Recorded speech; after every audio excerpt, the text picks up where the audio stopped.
Remember when I said people will always be able to excuse inactivity? But this trade deadline, man, I've never seen a general manager get so much praise for doing absolutely nothing. We're talking about the guy who supposedly wanted to build around Dame, but at last year's trade deadline traded Josh Hart for a pick. The guy who wanted to build around Dame, but when he had the third pick apparently couldn't trade it for anything and there was nothing worthwhile and he had to take Scoot Henderson. Not only that, the Blazers didn't make a single free agent signing on day one and literally did absolutely nothing last offseason until Dame asked out. But then Cronin sticks it to Miami and doesn't take the Miami package. We debated all offseason about the best package Miami could hypothetically give up, being 4 first-round picks, 1 from Tyler Hero to a third team, as well as Jaime Jaquez and Nikola Jovic, as well as a couple swaps. Portland never seriously negotiated with Miami, so who knows what they would have offered in the end. But in the end, Portland gets 3 first-round picks, a couple of swaps, Malcolm Brogdon, who apparently they can't trade, and a center that's injured for the season. And the conversation went from this being nowhere good enough to this being an amazing trade package for Damian Lillard. I don't include Ayton in this trade because that part of the deal was essentially separate, but even if you wanted to include Ayton in the deal and everything the Blazers sent out to Phoenix, is that even good value with Ayton on a max contract? But I don't want to discuss that today. Instead, I want to go into Joe Cronin and how this man continues to get away with doing absolutely nothing. But first, the Super Bowl is coming up. My Niners are playing. I'm 0-5 in championship games. Hopefully I can break my curse. And if you want to get in on the action with the Super Bowl, you can do so with BetUS, as they are currently offering not 1, not 2, but 3 125% bonuses on your first 3 deposits. With a deposit of $100, you can get $125 free dollars on top of that, courtesy of BetUS, and you can get in on a lot of fun Super Bowl props that they have on their website. They have Taylor Swift-based props. If you're a Swiftie, you can get in on some Swiftie action, and you can root for her to be shown on the camera at certain points during the game. You can place a line on what color of liquid will be poured on the winning head coach. You can also bet on TV advertisements, such as which advertisement will get shown first between BMW and Coors Light. And with this Blazer team, I could use a Coors Light. Something I love about the Super Bowl is all the fun and hilarious props that you can get in on, so check out BetUS, check out some of these props, they're very entertaining. Make sure you get in on the action with my link in the description box below, as well as those 125% bonuses. Yes, bonuses, not 1, not 2, but 3 125% bonuses. BetUS is secure, reliable, has 24/7 customer service, and 24-hour payouts, making them America's favorite sports book. So once again, check out that link, and shout out to BetUS for sponsoring this video. Joe. I would call him Sleepy Joe, but that nickname is already taken and political. And we don't do that here. So doubling back to the Damian Lillard trade, the part where the Blazers flipped Drew Holiday to the Celtics is actually kind of funny to look back on, because a lot of people were hyping up the 2024 Golden State first round pick that the Blazers got back from the Celtics. And I'll just say I'm very happy with that pick. That's going to be a good asset. And then the Blazers bring in Malcolm Brogdon, and it seemed like the entire fan base finally agreed on something. The Blazers, at least by the deadline, would be able to flip Malcolm Brogdon for another first-round pick or assets to help the rebuild. And it was actually kind of nice being in agreement on something for once. But once it got closer to this year's trade deadline and it became more and more apparent that the Blazers simply wanted to keep Malcolm Brogdon, all of a sudden the narratives became about how bad the 2024 draft was and how picks in the latter half of the first round are basically worthless. But when the Blazers got that Golden State pick, we were expecting it to be in the latter half of the first round. So it's kind of funny how the goalposts moved there. It's also kind of funny how that became an excuse to keep Malcolm Brogdon when it seemed like everybody agreed that he should be traded. And it's obvious as to why. The Blazers have 3 young guards. They don't have enough minutes for a 4th guard that should be playing a lot of minutes because Malcolm Brogdon is freaking good. Now with Shaedon Sharpe being out maybe for the rest of the season, that minutes crunch isn't there for the rest of the year, so it allows Portland to hang on to Malcolm Brogdon in the offseason where then they absolutely have to trade him. But it's pretty unrealistic to expect Malcolm Brogdon's trade market in the offseason to be better than it is right now. He'll be going into the final year of his deal compared to teams trading for him now where they would have had him for 2 playoff runs. And there were a lot of buyers in this year's market. There wasn't a lot of sellers though. And that's part of the reason why this market was dead. There wasn't a lot of good veteran players available. But there's a lot of narratives about how the trade market was dead and what teams gave up a first round pick at this year's trade deadline. There's there's really only one, and that was Dallas giving up a top 2 protected 2027 first to the Charlotte Hornets for PJ Washington. In the two prevailing narratives, our teams were only willing to trade 2024 first-round picks for Malcolm Brogdon, which I don't see why that would be the case or where that even came from, as well as teams didn't want to trade first-round picks in general. Just look at the trades that happened. But the trades that happened were all for players that are noticeably worse players than Malcolm Brogdon. I don't care what Monte Morris and Pat Beverly got traded for. Neither one of those guys are in the same realm of a player as Malcolm Brogdon.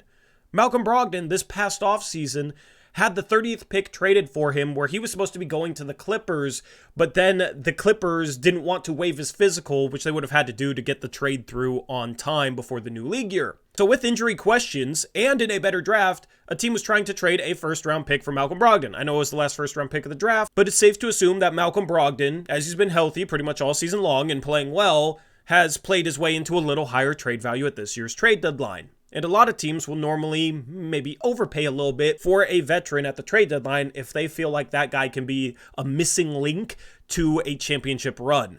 And with the league being as wide open as ever, that's part of the reason why I believe there were not many sellers. This is the type of market where the Blazers should have been able to effectively extract as much value from Malcolm Brogdon as possible. I don't know if the same dynamics are going to line up in the offseason where the Blazers are going to keep the same deal. Therefore, it feels like the Blazers simply just wanted to keep Malcolm Brogdon, and or their asking price for him was too high. Is that asking price going to come down in the offseason? Are they going to stop wanting him in the offseason? That's what has me worried about this year's trade deadline and the way the Blazers are viewing Malcolm Brogdon, because I don't think the Blazers can go into next year with Scoot Henderson, Anthony Simons, Shaedon Sharpe, and Malcolm Brogdon all playing guard minutes. Jeremy Grant might still be starting at small forward, which he's done recently. You also got Matisse Thybulle under contract at small forward. Tamani Kamara has played some small forward. How do you find minutes for those 7 guys at 3 positions when a lot of them are your main players or the core of your rebuild? I think Scoot Henderson should start next year. I think he'll be ready to take a second-year leap. Shaedon Sharpe should hopefully be able to be healthy and put together more of the dominant stretches that we saw for 5 or 6 games at a time earlier this year. I expect Anthony Simons to be back as well. The odd man out in a rebuild is going to be the 4th guard, who's going to turn 32 years old next year, and the Blazers could get some value for. So it seems like something has to change with the way this front office is viewing the situation, or they have to lower their asking price this offseason. There are a couple of teams like the Philadelphia 76ers who wanted to save cap space for this upcoming offseason to be a player in free agency. If they strike out in free agency, then that's a team that might be willing to enter the Malcolm Brogdon trade market and give up a decent package for him, and then the Blazers could get back the same value that they could have gotten at this year's trade deadline. There's also the possibility that the Blazers just wanted to keep him around for the rest of the year to mentor Scoot Henderson, but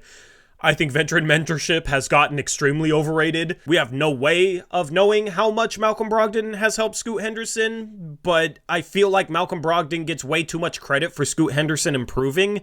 Scoot Henderson has been a 19-year-old rookie with a lot of raw talent that needed to be refined, and he needed reps to grow. He was going to improve a lot in his rookie season. He also started off really, really poorly, so there was a lot of room for growth from the get-go. He would have grown as a player with or without Malcolm Brogdon, but I feel like Malcolm Brogdon gets way too much of the credit for mentoring Scoot Henderson. If Scoot Henderson truly needs Malcolm Brogdon to be playing ahead of him and mentoring him that badly, then he probably isn't that good of a prospect.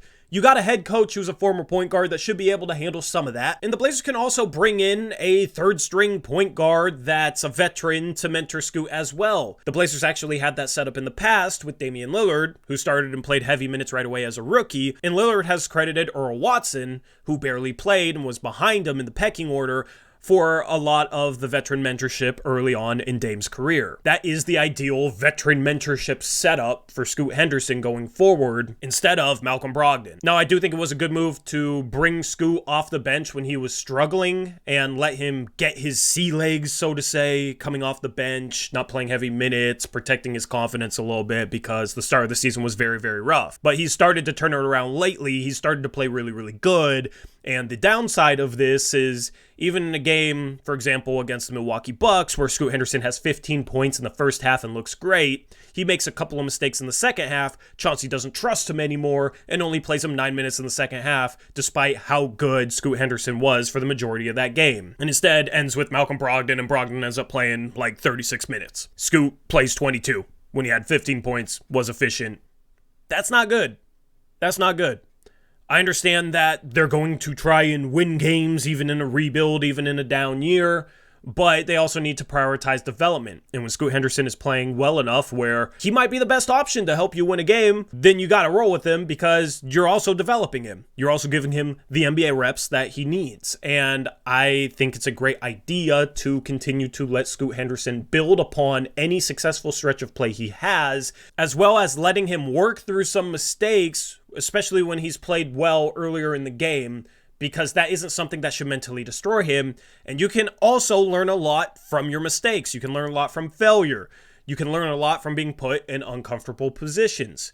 Young players don't need to be completely coddled in order to become stars. A lot of them need a good situation as well as challenges in order to cultivate growth as a prospect. The Blazers should not shy away from the second part of that to play Malcolm Brogdon 36 minutes in a game when they're 15 and 36. That doesn't add up to me. Joe Cronin doesn't deserve any praise for this trade deadline. It appears he wanted to keep Malcolm Brogdon into the offseason for whatever reason. What is there to praise about that? You can always find excuses for inactivity, such as the new CBA, the market wasn't good enough, there were no trades out there for him. We've heard that multiple times in the past. We heard that with the 3rd overall pick just last offseason. This is the second time in less than a year that he's had an asset that supposedly they wanted to trade, but they didn't. And they didn't really want to. And Cronin in his presser said he much rather would have added someone than subtract someone. And basically they weren't looking for picks, they were looking for players. And that, in Joe's own words, is an admission that he wanted to keep Malcolm Brogdon. You could make the case that it's PR spin or just GM talk or this or that. But we'll find out this offseason. Because this offseason, they have to trade Malcolm Brogdon. And if they don't, actions speak louder than words, and the actions would say that they want to keep him, regardless of what market is out there or this or that, whatever excuse you can come up with to excuse inactivity. Anyway, let me know what you think about this Malcolm Brogdon saga and this year's trade deadline. And shout out to BetUS. Get those 3 125% bonuses and check out those funny, awesome Super Bowl props with that link in the description box below. Remember the code JOIN125 for those 3 deposit bonuses. That being said, I'm out of here. I'll catch you next time. Until then, as always, peace out. Go Blazers.